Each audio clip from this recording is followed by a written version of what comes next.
Denon DHT S517 soundbar for TV review. Recently we have been asked multiple times to compare two soundbars with similar characteristics. The newly released Polk Audio Signa S4 and the new 2022 Denon DHT S517. Upon first look, both soundbars have awfully similar features and characteristics. They are so much alike that it feels like the same soundbar with a different shell. But this shouldn't come as a surprise, as both Denon and Polk Audio belong to Sound United, and thus many of the technologies are being shared between both brands. And so in our Denon DHT S517 review today, we will do a short comparison and see if there are any real differences between these two similar offerings. Obviously our review will focus mostly on Denon's new release, as we have already thoroughly tested Polk's unit, and you can read our full review in the Polk Audio Signa S4 link. But as many of you requested this, we will compare the two models and give our take on which is better and if there are any meaningful differences between them. Going quickly over the specs, we see that the DHT S517 is a soundbar subwoofer combo that comes with a 3.1.2 channels configuration.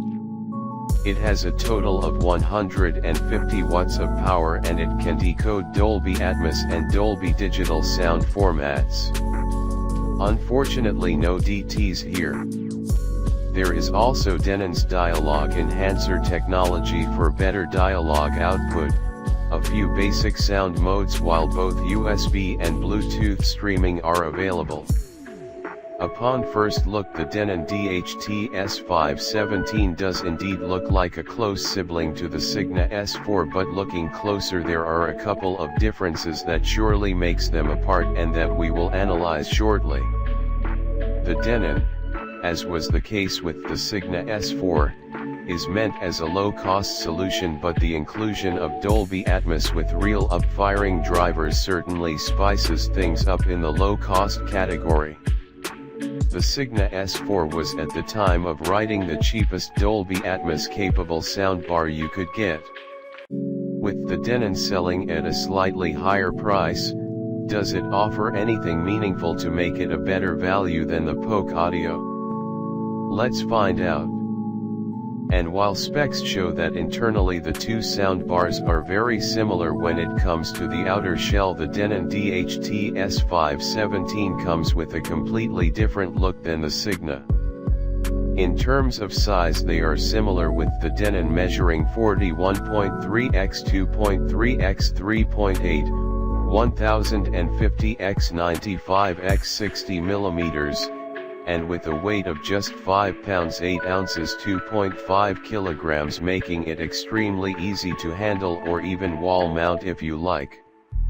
Just keep in mind that if you plan on placing it in front of your TV, the soundbar, although it has a low profile design that can fit under most TV models, doesn't have any IR repeaters, so if your TV's IR sensor is extremely low, then it may obstruct the signal.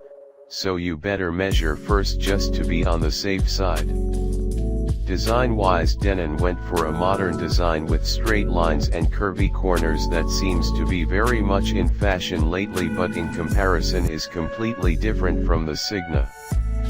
The entire half front of the soundbar, including the top and both sides, are covered by a fabric cloth grill covering all the drivers, while the rest of its body is made out of sturdy black colored plastic. At the top we find a set of built-in control buttons located exactly at the middle, including a power button, input selection, Bluetooth, and volume controls. These buttons are physical ones and have good spacing in order not to accidentally press the wrong one in a dark environment. Since only half the top side is covered in fabric, Denon created special grill holes in the plastic in order for the up-firing drivers to work properly where they are placed, and these surely give a distinct look to this unit. One thing we always are very critical about when it comes to soundbars design is the kind of functions display they come with. Many manufacturers go for the usual full functions display, but there are many low-cost sound bars, and some not so low cost, that go a different route, and this is to use an array of LED light indicators in order to show what the soundbar is doing. Unfortunately, the DHT S517 uses an array of LEDs to do the work, exactly the same as in the Signa. Placed at the right side of the center channel, under the fabric grille, there are 5 LEDs in a single row, and depending the function of the unit, different combinations and colors light up. This is the simplest way of a front display being used, and to be honest, it's not a very practical one. Because if you don't remember the combinations or the colors of the lights, you will have to open the manual every single time to see what the unit is doing, which is a bit frustrating and not so practical to do all the time. At the back we get a limited number of connectors placed all together in a specially designed inset at the left, while the power connector is kept isolated in another inset on the right.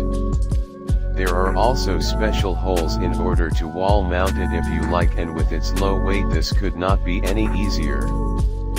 But not only the main unit comes with a different design, as the subwoofer that comes with the main unit seems to be completely different from what we saw in the Signa, and not only in looks but in overall construction, as here we get a narrower front firing design with a back placed air port instead of a down firing one found in the Signa. The Denon subwoofer retains much of the same design characteristics of the main unit, with curvy corners and a fabric cloth covering the entire front side. At the back we find a big air port and only a connect button along with the power connector. The subwoofer measured 6'7/8x11'1/2x14 and 5/8, 172x290x370 millimeters, and weighs 9 pounds 8 ounces 4.3 kilograms. And what we particularly liked about this model is that its narrow width makes it easier to squeeze in between some furniture compared to other wider options. The Denon may look different than the Signa, but in terms of build quality and design they are very similar. Don't expect anything premium here, but Denon made sure to keep the soundbar's construction at a certain level that we are used to from this brand. Internal hardware. The Denon DHT S517 may come with a different design from the Signa S4, but if there is one area where the two reveal their similar origins is in the internal hardware. The two units not only feature a similar configuration, which many other brands also come with, but they actually use the same design and audio parts. The front fabric grille of the DHT S517 is non-removable, but Denon has provided in detail what they have used under the hood. As such, for the two main channels we find two 4.7x1.6, 120mm x 40mm, racetrack mid-drivers, which are very commonly used in low-profile units and are accompanied by a single 125mm round tweeter for each channel that handles most of the upper frequencies. For the center channel, a single 125mm round full-range center driver is used, while there are also two 2.6, 66mm up-firing round Atmos drivers. As for the subwoofer, it comes with a single, front-firing 5.9, 150mm, bass driver, which is exactly what the Signa S4 uses, even though in a different design and placement. The soundbar has a total of 150 watts of power, with 50 watts in the main unit and 100 watts for the subwoofer. Not much to say here. It feels like the Signa S4 and the Denon DHT S517 share exactly the same internals with just a different chassis. Being two brands under the same Sound United umbrella was surely meant that they would share a lot, but coming completely similar was a surprise even to us. Connectivity. Moving on to the connectivity options available, we see that the DHT S517 does have a similar layout to the Signa S4, but there are also some notable differences here. And the most important one is that the Denon feature 2 HDMI ports, 1 input and 1 output, making this unit able to pass through the signal, something that the Signa could not do. We also get an auxiliary 3.5mm mini jack as well as a digital optical input, with all of them being placed together in an inset on the left side of the soundbar as we look at it from behind. There is also a USB port that is placed right next to them, and here we find the second big difference, as the one we have here can be used to connect external storage, since the DHT S517 supports USB playback, which the Signa could not. The HDMI output does support both ARC and the newer EARC, which means that if you prefer to connect your TV to output sound to the soundbar, instead of using the pass-through option, you can do it and even pass the highest quality of audio formats through it, which is Dolby Atmos through Dolby True HD. Keep in mind that Dolby Atmos can also be passed through the optical port, but this is achievable only by using the Dolby Digital Plus container, which requires less bandwidth and is very widely used in streaming services nowadays. As for wireless capabilities, the unit uses Bluetooth 5.0, which makes it possible to stream audio from your smartphone to the soundbar. Unfortunately, no Wi-Fi available here, which surely limits the online streaming capabilities of the soundbar immensely. Control options. Let's see next how you can control the unit. We already mentioned above about the built-in buttons with which you can have some basic control over the DHT S517. But obviously the main way of control will be the included remote, and the one that comes with the unit has many similarities to the one we used with the Signa S4, but there are also a few differences we need to mention. As you can see in the picture, the remotes of the DHT S517 and the Signa S4 has very close designs. They are very small, come with very few buttons as they don't have many functions and feature to begin with, and in general are simple and slightly on the cheap side. Even their layout seem to be the same, while the Denon one comes with a few more buttons, showing that it comes with some extra features that the Signa is missing. At the top we get the power and mute buttons, while under them there are 5 buttons in order to select desired input. The Denon has additionally an HDMI button along with an optical one that were missing in the Signa one. 2 large buttons under them are for controlling the volume as well as the bass, while between them we find the second major difference, which is a pure button that allows the Denon soundbar to output the sound source without any further processing, something the Signa was not capable of.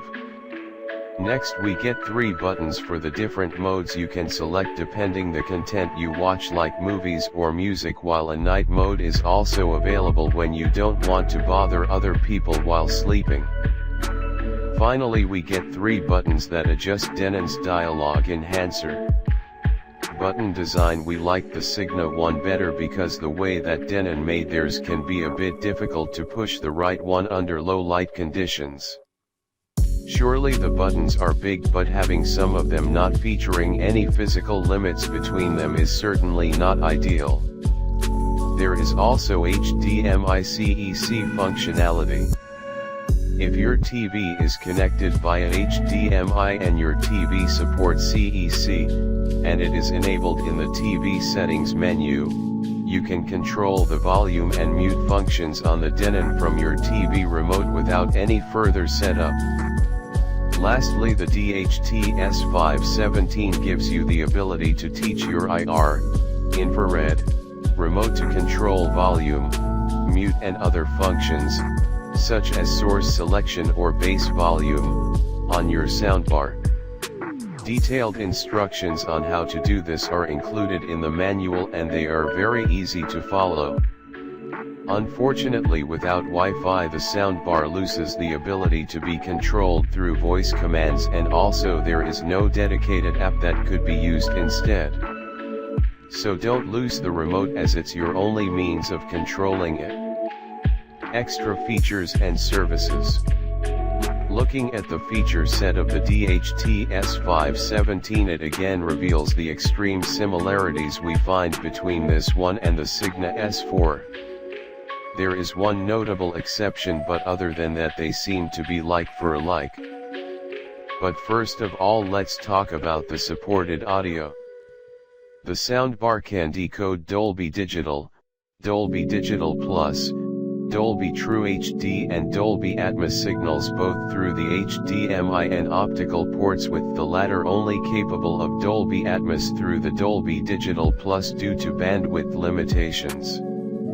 Unfortunately, for one more time, there is no DTs in any form, which is a shame, and this surely is a major minus in our books. There are many dirty cheap soundbars nowadays that support both Dolby Digital and DTs, and this should be the case here also. So in case you want DT support, there are other options you will have to look into. The DHT S517 is a simple soundbar, and as such it comes with only some basic sound modes. You have the option to choose between movie and music mode depending on the kind of content you will use it for. But there is also a third one called night mode, which reduces bass and volume dynamics while improving voice intelligibility for low volume listening, which can be very handy for late night use. The only difference here compared to the Signa is that we also get a pure mode which outputs the sound without any further processing. We can see this being useful mostly with music, as music mode tends to alter the output compared to the original recording. We also get Denon's dialogue enhancer technology, which frankly is another name for Poke Audio's voice adjust technology that was included in all Signa soundbars.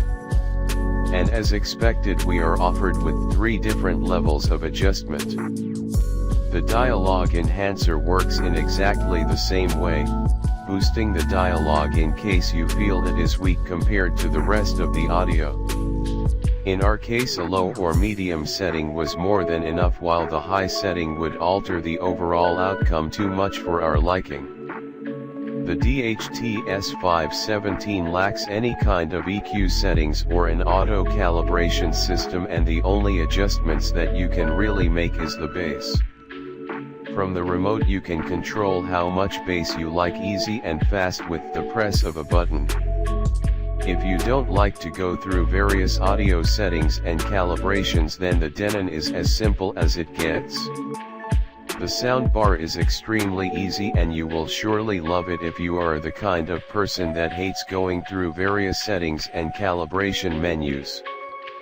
Lastly, we should mention about the unit's streaming capabilities, and here is the other notable difference the DHT S517 has compared to the Signa S4.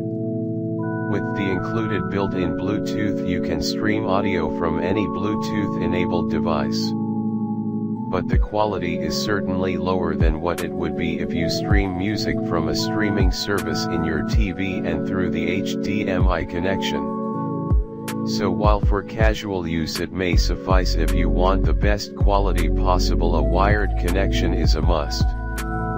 But this unit also offers USB playback capabilities, which was a missing feature in the Signa. As such, you can connect some external storage to the DHT S517 and play back music that way. The soundbar is missing Wi-Fi, and so there are no online capabilities available. It can offer a purely offline experience.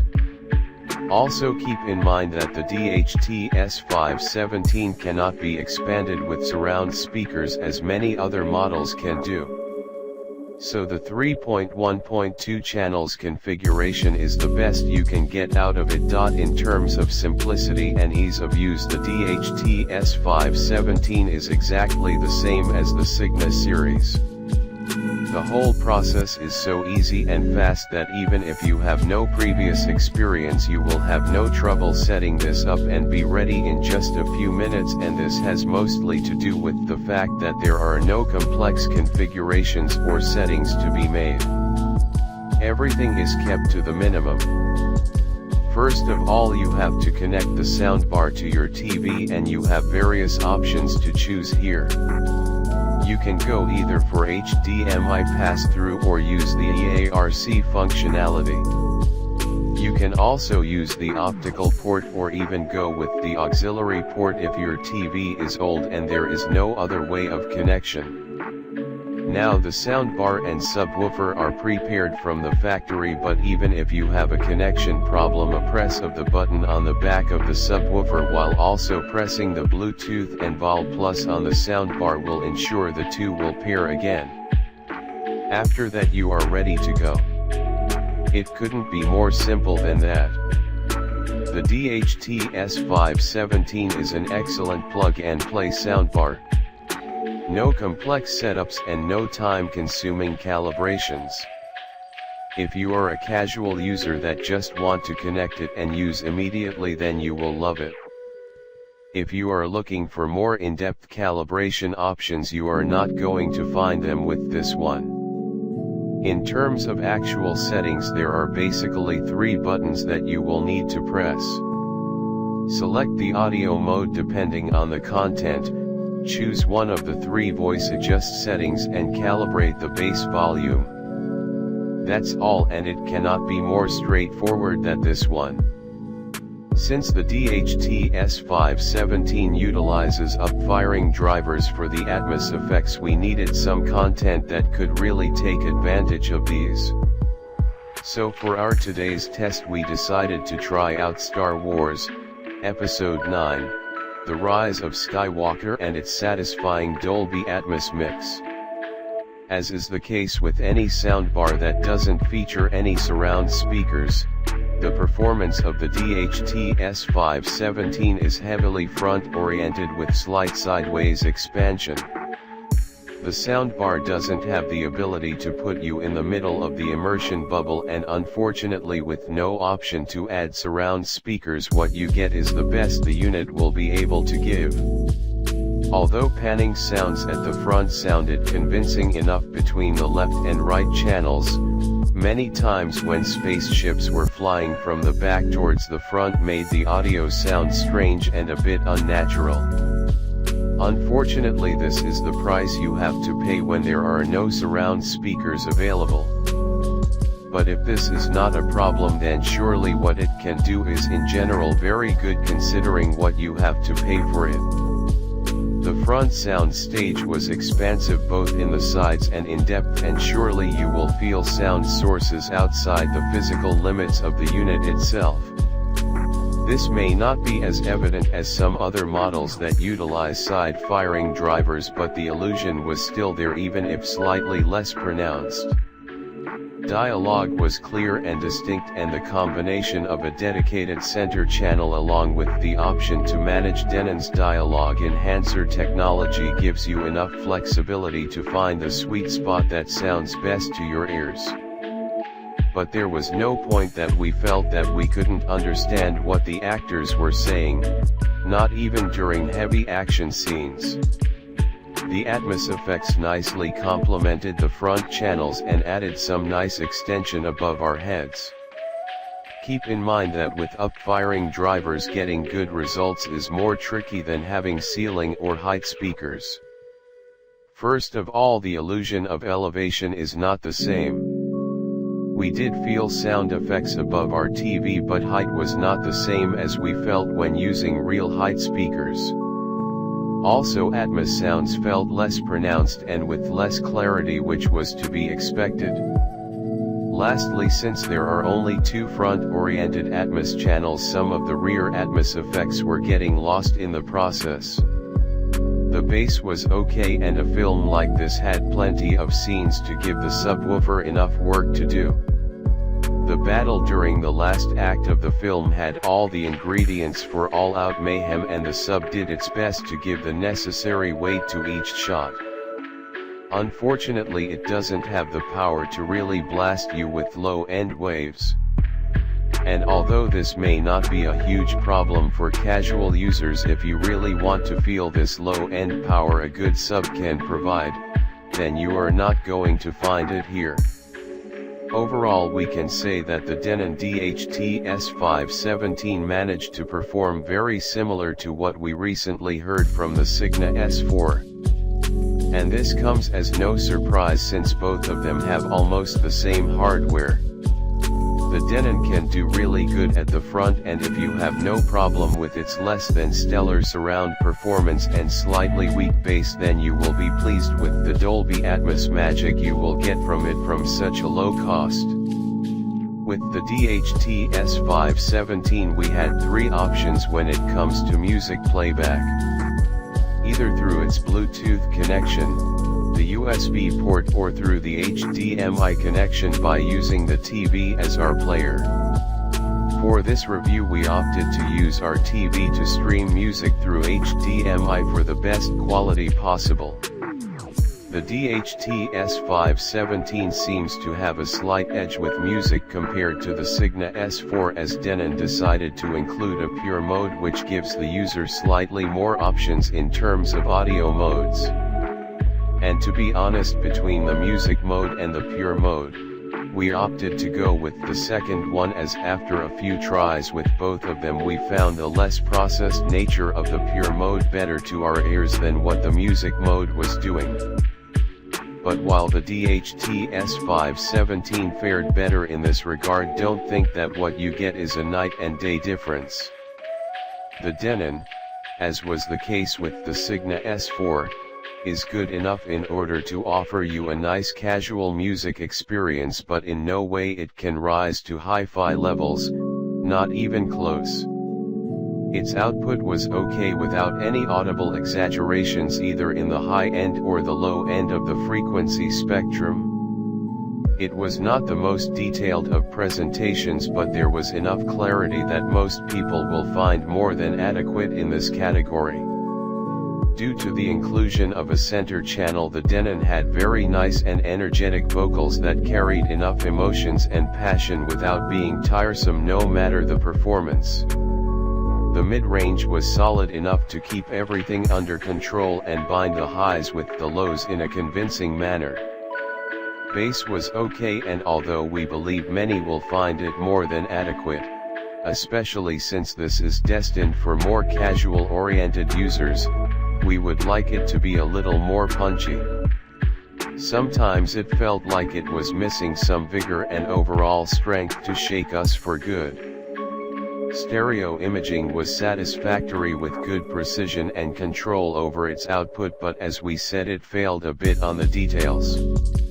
Trying a few different genres proved that the DHT S517 can be a good handler of many of them, although some heavy bass performances may feel a bit less inspiring.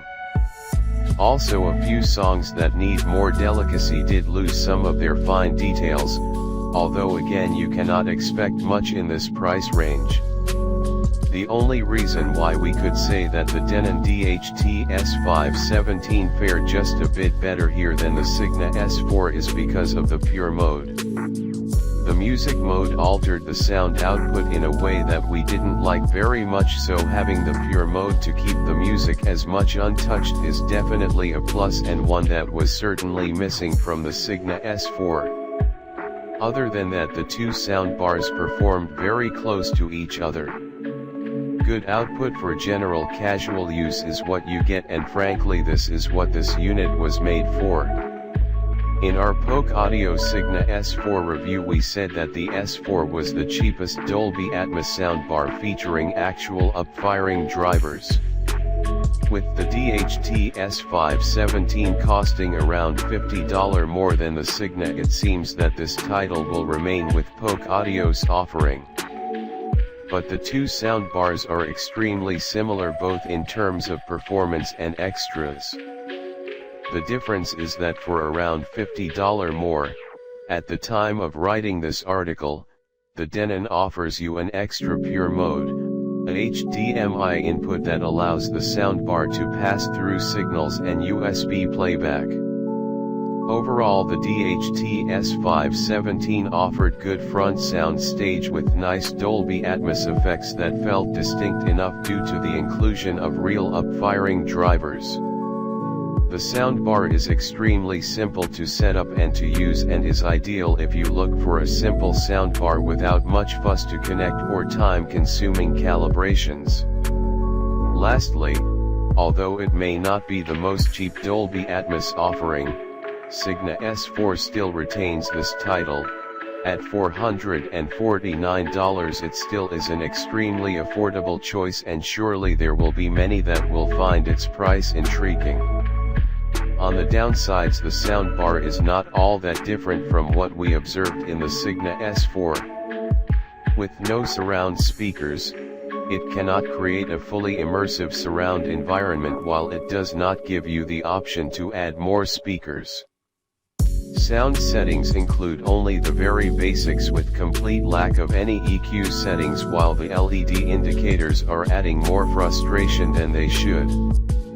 Online functionality is completely missing, while the subwoofer was not as good as we were hoping it to be. We reached the end of our review, and hopefully we made it easier for you to understand the differences between the two soundbars. The DHT S517 feels like the twin brother of the Signa S4, and the difference in price comes down to the extra HDMI, the pure mode and the USB playback. Are these enough to warrant a $50 increase in price? We believe they do, and while fundamentally the two of them performed similar, the added functions of the Denon DHT S517 gives this one a slight but obvious edge over its competition. For more soundbar reviews you can check our dedicated section here.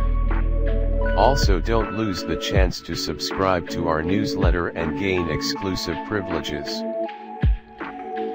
Check out the description for more information in latest price.